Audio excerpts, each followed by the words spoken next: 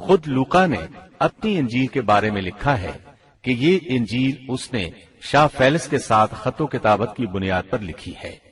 وہ اسے مخاطب کر کے لکھتا ہے کہ سچ کی باتیں جن لوگوں نے کانوں سے سنی تھیں انہوں نے ہم تک جس طرح پہنچائی ہیں ان کو بہت سے لوگ ہم سے نقل کر رہے ہیں، اس لیے میں ضروری سمجھتا ہوں کہ ان کو خود ہی صحیح طریقے پر کر دوں تاکہ تمہیں صحیح حقیقت معلوم ہو جائے۔ اس سے صاف معلوم ہوتا ہے کہ لوقا نے سیدنا مسیح علیہ السلام کا زمانہ نہیں پایا۔